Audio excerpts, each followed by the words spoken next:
Hello everyone, welcome back to online study zone. इस video में हम बात करेंगे मिडाइवल हिस्ट्री का जो हमारा सीरीज चल रहा है। इसमें देखेंगे खिलजी वंश के अंतर्गत अलाउद्दीन खिलजी। इससे पहले मैंने आपको खिलजी वंश में जलालुद्दीन फिरोज़ खिलजी के बारे में बताया था। उन्होंने स्थापना किया था, उनके क्या क्या कार्य थे, उनसे जुड़े हुए MCQ भी हमने डिस्कस कर चुका है। अब हम बात करेंगे अलाउद्दीन खिलजी के बारे में। सबसे पहले तो हम लोग थ्योरी देखेंगे और उसके बाद हम इसी वीडियो में MCQ भी लगाएंगे। इनसे जुड़ी जो भी महत्वपूर्ण क्वेश्चंस एग्जाम्स में पूछे जाते हैं, दिल्ली सल्तनत से जुड़े जो अलाउद्दीन खिलजी हैं, इनसे कई सारे क्वेश्चंस एग्जाम्स में आते हैं, तो उन सभी को इस वीडियो में कवर करने वाले हैं। तो आखिरी तक वीडियो को देखिए और सभी इंपॉर्टेंट क्वेश्चंस को कवर कर लीजिए। चलिए शुरू करते हैं। तो हम वैसे कह सकते हैं कि अलाउद्दीन खिलजी जो थे वो दिल्ली सल्तनत के खिलजी वंश में दूसरे शासक थे, क्योंकि फिरोज शाह खिलजी के बाद इन्होंने गद्दी को संभाला था। और जैसा कि हम जानते हैं कि 1290 से लेकर के 1320 तक आपका दिल्ली सल्तनत में खिलजी वंश रहता है, लेकिन 1290 से लेकर के 1296 तक फिरोज शाह खिलजी का शासन था। 1296 के बाद से और 1316 तक इन्होंने शासन किया अलाउद्दीन खिलजी ने, और इसी के बारे में हम डिस्कस करेंगे। तो स्टार्ट करते हैं। जलालुद्दीन खिलजी की हत्या के षड्यंत्र में अलाउद्दीन खिलजी ने अपने भाई अल्मास बेग की सहायता ली थी, जिसे बाद में उलुग खां की उपाधि से विभूषित किया था। इस प्रकार अलाउद्दीन खिलजी ने अपने चाचा की हत्या कर दिल्ली के तख्त पर 22 अक्टूबर 1296 को बलबन के लाल महल में अपना राज्याभिषेक कराया। यानी विधिवत अगर राज्याभिषेक की बात करें तो 22 अक्टूबर 1296 को बलबन ने किया था। ठीक है। अलाउद्दीन खिलजी का जन्म जुना मोहम्मद खिलजी के नाम से हुआ, लेकिन इसके बचपन का नाम हम अली गुरसास्प भी जानते हैं, ये भी याद रखेंगे। अलाउद्दीन खिलजी का बचपन का नाम अली गुरसास्प था। अली गुरसास्प, ये भी प्रश्न पूछा जाता है। वे खिलजी साम्राज्य के दूसरे शासक थे जिन्होंने 1296 से 1316 तक शासन किया। उस समय दिल्ली साम्राज्य के सबसे शक्तिशाली शासक अलाउद्दीन खिलजी हुए। तो यहाँ तक आपको समझ में आ गया होगा। और मैं आपको हमेशा से बोला हूँ कि जब भी खिलजी वंश हम पढ़ रहे होते हैं तो खिलजी वंश में आपको याद रखने अलाउद्दीन खिलजी मोस्ट इंपॉर्टेंट हो जाता है। और जब तुगलक वंश में हम बढ़ते हैं, तुगलक वंश, उसमें फिरोज शाह तुगलक और मोहम्मद बिन तुगलक के बारे में ज़्यादातर क्वेश्चंस पूछे जाते हैं। तो सबसे पहले हम आज इस वीडियो में यही कवर करने वाले हैं। राइट, आगे बढ़ते हैं। इसके बाद अगर हम नेक्स्ट स्लाइड पे बढ़ें तो इनके राज्याभिषेक के बारे में पढ़ते हैं। तो यहाँ पे हम पढ़ेंगे कि उसने अपने चाचा को छल से मार करके 19 जुलाई 1296 में स्वयं को दिल्ली का सुल्तान घोषित किया। लेकिन उन्होंने अपना विधिवत जो राज्याभिषेक किया वो यहाँ पे 22 होगा, 12 नहीं, 22 अक्टूबर। ठीक है, 22 अक्टूबर 1296 को विधिवत राज्याभिषेक हुआ। तो ये थोड़ा सा याद रखना है आपको। ठीक है। अब इससे जुड़ी जो प्रमुख घटनाएं हैं उस पर थोड़ा सा नज़र डालते हैं। अपनी प्रारंभिक सफलताओं से प्रेरित होकर के या फिर प्रोत्साहित होकर के कह सकते हैं, अलाउद्दीन ने सिकंदर द्वितीय यानी सिकंदर सानी के नाम से किसे जाना जाता था, अलाउद्दीन खिलजी को, सानी की उपाधि ग्रहण कर इसका उल्लेख अपने सिक्कों पर भी करवाया। उसने विश्व विजय एवं नवीन धर्म को स्थापित करने के अपने विचार को अपने मित्र एवं दिल्ली के कोतवाल अलाउल मुल्क के समझाने पर त्याग दिया था। यानी वो दिल्ली के, देखिए ध्यान समझिएगा, यानी कहने का मतलब ये हुआ कि वो जब सिकंदर द्वितीय की तरह अपने आप को मानता था तो सिकंदर की तरह बनना चाहता था, विश्व विजय करना चाहता था और एक नया धर्म भी चलाना चाहता था। लेकिन अपना एक मित्र था उनके मित्र का नाम था अलाउल मुल्क। क्योंकि ये क्वेश्चंस पूछा जाता है कि किसके कहने पर या फिर किसके समझाने पर अलाउद्दीन खिलजी ने विश्व विजय का जो निर्णय लिया था, विचार लिया था, उसको त्याग दिया। तो ये थोड़ा ध्यान रखना कि अलाउल मुल्क के समझाने पर त्याग दिया था। वे पहले मुस्लिम शासक थे जिन्होंने दक्षिण भारत में अपना साम्राज्य फैलाया और जीत हासिल भी की थी। अलाउद्दीन खुद को दूसरा अलेक्जेंडर यानी दूसरा सिकंदर, द्वितीय सिकंदर के नाम से पुकारता था, मानता था। ठीक है। तो यहाँ से भी कई सारे क्वेश्चंस पूछे जाते, तो आप इन स्लाइड को भी ध्यान में रखेंगे। ठीक है। नेक्स्ट आता है कि अपने साम्राज्य में उन्होंने खुले में मदिरा के सेवन करने पर प्रतिबंध लगा दिया था। 1297 से 1305 ईस्वी में खिलजी वंश ने सफलतापूर्वक कई मंगोलों हमलों को नाकाम किया, लेकिन 1299 में जफ़र खां नामक एक समर्पित सेना नायक को खो दिया। ठीक है। नेक्स्ट पॉइंट आता है कि चित्तौड़ की रानी पद्मिनी या फिर पद्मावती, ठीक है, पद्मिनी या फिर पद्मावती को पाने के लिए उन्होंने 1303 में चित्तौड़ पर हमला किया था, आक्रमण किया था। इस युद्ध का लेखन मलिक मोहम्मद जैसी की अवधी भाषा में 1540 में अपनी कविता पद्मावत में उल्लेख मिलता है। तो देखिए यहाँ पे ध्यान रखना, और बहुत ही ज़्यादा महत्वपूर्ण पॉइंट ये बनता भी है कि पद्मावत की रचना किसने की थी, तो मलिक मोहम्मद जैसी ने की थी। किस भाषा में, तो अवधी भाषा में, ये भी याद रखेंगे। ठीक है, अब आता है यहाँ पे अलाउद्दीन खिलजी ने एक क्षेत्रों को विजित करने के लिए अभियान चला रहे थे। तो देखिए सबसे पहले आता है गुजरात विजय, जो कि 1299 में स्टार्ट करते। जब इन्होंने आक्रमण किया तो यहाँ का जो शासक था वो कर्ण बघेला थे।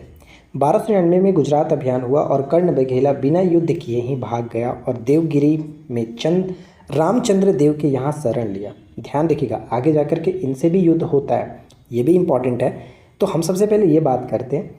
तो जब आक्रमण किया अलाउद्दीन खिलजी ने गुजरात पर, तो वहाँ के जो शासक थे कर्ण बघेला, वो बिना युद्ध किए ही वो भाग गए और देवगिरी में रामचंद्र देव के यहाँ शरण लिए। इस तरह गुजरात को दिल्ली सल्तनत में मिला लिया गया। ठीक है, इसके बाद आता है रणथंभौर विजय। तो ध्यान दीजिएगा कि रणथंभौर विजय 1300 से 1301 में होता है और यहाँ का शासक हमीर देव थे। जब वो आक्रमण करते तो यहाँ के शासक हमीर देव थे। 1300 ईस्वी में रणथंभौर अभियान हुआ और हमीर देव के मंत्री रणमल के विश्वासघात के कारण 1301 में अलाउद्दीन खिलजी ने किले को जीत लिया।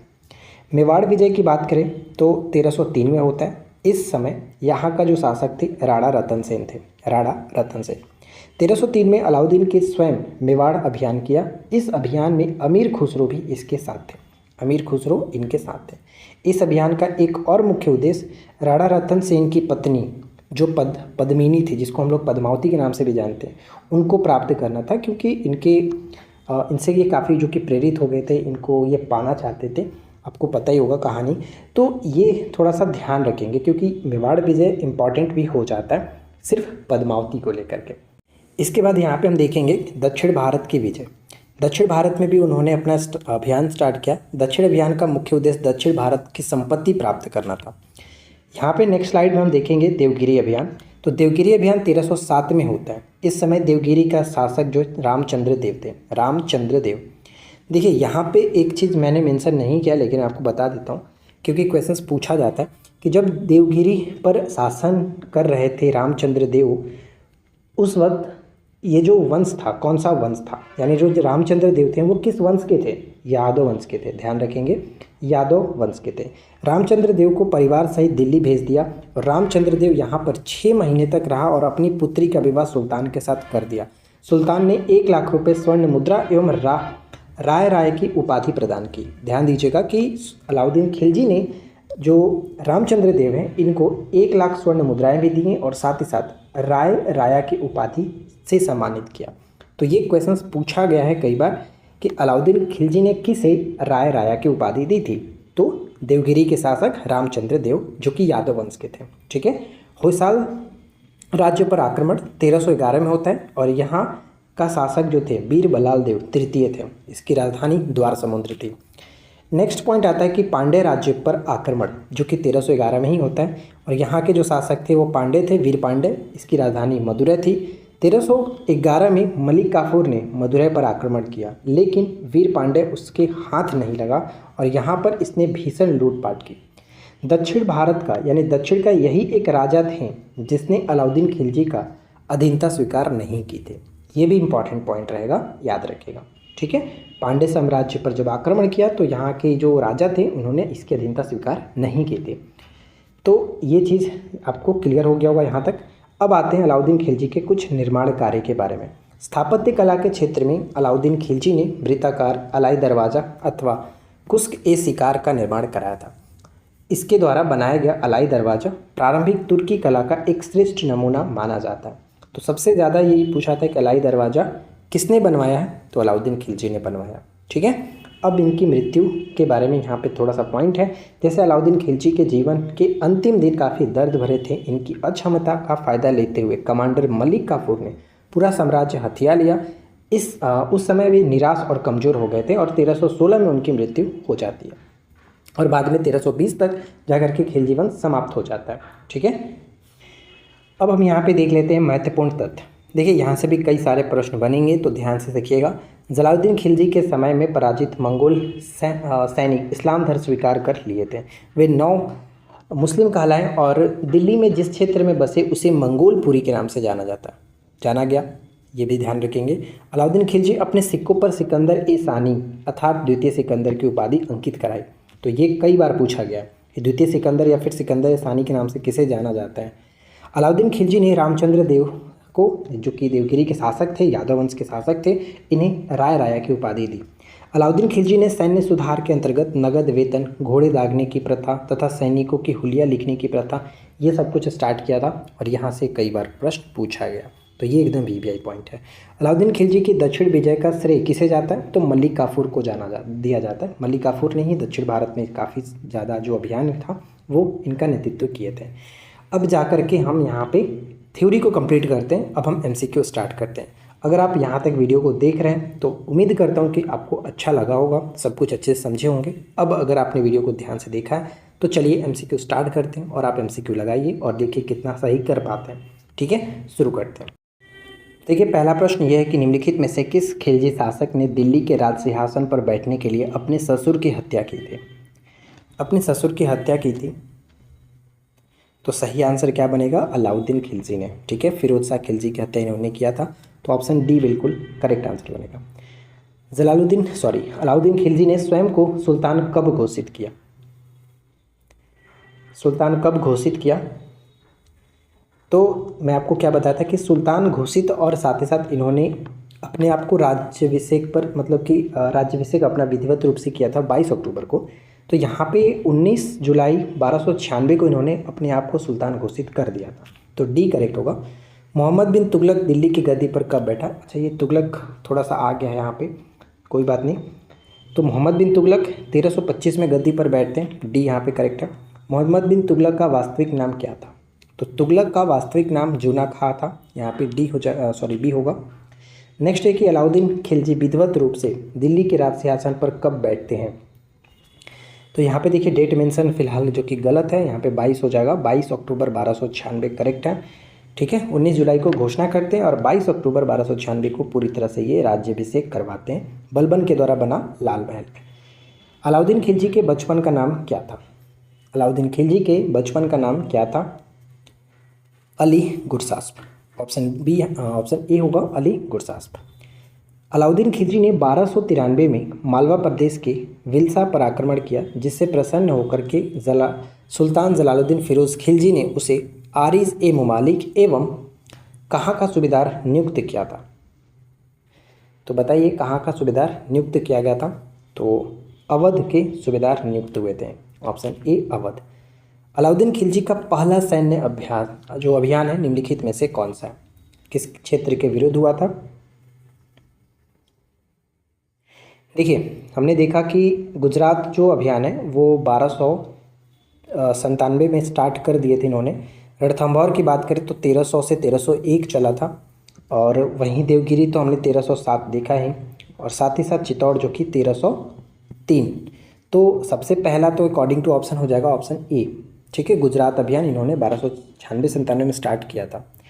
नेक्स्ट है कि अलाउद्दीन खिलजी के आक्रमण के समय देवगिरी का शासक कौन था? तो अब आपको ये बताना है कि अलाउद्दीन खिलजी के आक्रमण के समय देवगिरी का शासक कौन था? तो देवगिरी के शासक रामचंद्र देव। ठीक है, रामचंद्र देव ऑप्शन ए। अलाउद्दीन खिलजी ने जब 1296 में देवगिरी पर आक्रमण किया उस समय वहाँ का शासक रामचंद्र था, जो कि किस वंश के थे? ये भी मैंने आपको बता दिया। अब मैं नहीं बताऊंगा, आप खुद इसका राइट आंसर बताओ क्या होगा। देखते हैं कितने लोग यहाँ तक वीडियो को देख रहे हैं। मेरा मकसद सिर्फ ये जानना है कि वीडियो को कितने लोग देख रहे हैं और कमेंट करते हैं। मुझे पता है कि वैसे आप नहीं करोगे। अलाउद्दीन खिलजी ने दक्षिण के किस हिंदू शासक को राय रायन की उपाधि दी थी? राय राया की उपाधि या फिर राय रायन की उपाधि दी थी? तो हम जानते हैं रामचंद्र देव को ही दिया था। Option B. दिल्ली के प्रथम सुल्तान जिन्होंने दक्षिण भारत को पराजित करने का प्रयास किया और जो कि पराजित भी किए, कौन थे? तो अलाउद्दीन खिलजी ही थे। Option C. दक्षिण विजय करने का मिशन अलाउद्दीन खिलजी ने किसे सौंपा था? तो दक्षिण विजय करने का जो मिशन था वो मलिक काफूर को दिया जाता है। ठीक है, मलिक काफूर। Option C. मदुरई तक सफलतापूर्वक बढ़ने वाला दिल्ली का जनरल कौन था? मदुरई तक सफलतापूर्वक बढ़ने वाला दिल्ली का general Malik Kafur. Option C. किसने 1297 में मलिक काफूर को मलिक ए नायक बना दिया? तो जिसके कहने पर वो अभियान चला रहा था, मिशन चला रहा था, वही तो करेंगे ना। तो यहाँ पे हम सी को टिक करेंगे, अलाउद्दीन खिलजी। अब यहाँ पे तो आप आसानी से कर ले रहे हो क्योंकि आपको पता है कि अलाउद्दीन खिलजी का टॉपिक चल रहा है, तो आसानी से कर लेते हैं। लेकिन जब ये मिक्स क्वेश्चंस में आता है ना, तो वहाँ पे कन्फ्यूज़न हो जाता है कि भाई कौन होगा। तो इसलिए यहाँ पे टॉपिक वाइज कराया जा रहा था कि आप अच्छे से समझ सको। निम्नलिखित इतिहासकारों में से कौन अलाउद्दीन खिलजी के दक्षिण अभियान के साथ था? कौन इतिहासकार जो है वो अलाउद्दीन खिलजी के दक्षिण अभियान के साथ थे? अमीर खुसरो। ऑप्शन सी, अमीर खुसरो। अमीर खुसरो किसका दरबारी कवि था? वैसे तो कई शासकों के ये दरबारी कवि रहे हुए, लेकिन यहाँ पे हम अलाउद्दीन खिलजी को टिक करेंगे। नेक्स्ट आता है कि निम्न में से किसने आसिका, नूह सिपहर, किरान उसासदेम, साथ ही साथ खजाइन उल फुतू की रचना की है? इसमें सबसे महत्वपूर्ण आपको ये याद रखना है, नूह सिपहर। सिपहर जो है वो किसने लिखा है, रचना है? अमीर खुसरो की रचना। Option C. अमीर खुसरो ने किसके विकास में अग्रगामी की भूमिका निभाई? किसके विकास में अग्रगामी की भूमिका निभाई है? खड़ी बोली। ठीक है, खड़ी बोली यहाँ पे ऑप्शन सी हो जाएगा। इसके बाद नेक्स्ट पॉइंट आता है कि निम्नलिखित फारसी कवियों में से किसने अपनी कविता में भारतीय पर्यावरण का चित्रण किया है? भारतीय पर्यावरण का चित्रण किया है तो अमीर खुसरो ने। ठीक है, अमीर खुसरो ने। नेक्स्ट है कि नई फारसी काव्य शैली सबक ए हिंदी अथवा हिंदुस्तानी शैली के जन्मदाता कौन थे? तोते हिंद के नाम से भी इनको जाना जाता है, अमीर खुसरो को। ठीक है, ऑप्शन डी। नेक्स्ट प्रश्न आता है कि अमीर खुसरो ने किसके आदेश पर अपनी प्रसिद्ध मनसबी आसिका लिखे थे? तो ध्यान देना है कि अमीर खुसरो ने किसके आदेश पर, तो सही आंसर होगा ख्रिच खां के आदेश पर। ध्यान रखना है कि सैयद वंश के जो शासक थे, ख्रिच खां संस्थापक थे, उनके आदेश पर इन्होंने लिखा था। मीर हसन देहलवी निम्न में से किसके दरबार में था? मीर हसन देहलवी जो है वो किसके दरबार में थे? साहित्यकार ही थे, जैसे अमीर खुसरो थे उसी तरह से ये भी थे। तो सही आंसर हो जाएगा यहाँ पे ऑप्शन ए, अलाउद्दीन खिलजी के दरबार में। ठीक है, अलाउद्दीन खिलजी के दरबार में। जब उसने राजत्व प्राप्त किया, किंगशिप को प्राप्त किया, तब वह शरीयत के नियमों और आदेशों के पूर्णतः स्वतंत्र था। बर्नी ने यह कथन किसके लिए कहा है? और ये one of the most important question रहने वाला है क्योंकि अब तक ये बहुत बार पूछा जा चुका है, तो इसको ध्यान में रखिएगा। सही आंसर यहाँ पे आएगा ऑप्शन सी, अलाउद्दीन खिलजी के बारे में। नेक्स्ट प्रश्न आता है कि घड़ी अथवा गृहकर लगाने वाला दिल्ली का प्रथम सुल्तान कौन था? घड़ी या फिर गृहकर लगाने वाला दिल्ली का पहला सुल्तान अलाउद्दीन खिलजी होते हैं। यहाँ पे ऑप्शन हमारा ए हो जाता है। और इस वीडियो का आखिरी प्रश्न है कि निम्नलिखित में से किस सुल्तान ने मवेशी पर भी कर लगाया था? मवेशियों पर भी कर लगाया था और वो शासक कौन थे? तो Alauddin Khilji. Right answer option A. तो देखिए फ्रेंड्स, अलाउद्दीन खिलजी से जुड़े जो भी महत्वपूर्ण क्वेश्चन बन सकते थे वो हमने यहाँ पे डिस्कस किया है, और इससे बाहर मुझे नहीं लगता कि कुछ क्वेश्चंस बनेंगे। जो भी हमने बात किया वो हमने सब कुछ यहाँ पे डिस्कस कर लिया। जैसे कि मलिक काफूर एक था, तो मलिक काफूर को हम लोग 1000 दिनारी के नाम से भी जानते हैं। तो ये कुछ चीज़ें थी जो कि आपको मैंने सब कुछ बताया, जो एग्ज़ाम्स के लिए रिलेटेड है, एग्ज़ाम से इंपॉर्टेंट है। तो बस इस वीडियो में इतना ही। मिलते हैं नेक्स्ट वीडियो में नए टॉपिक के साथ। Thanks for watching, keep learning, have a good day.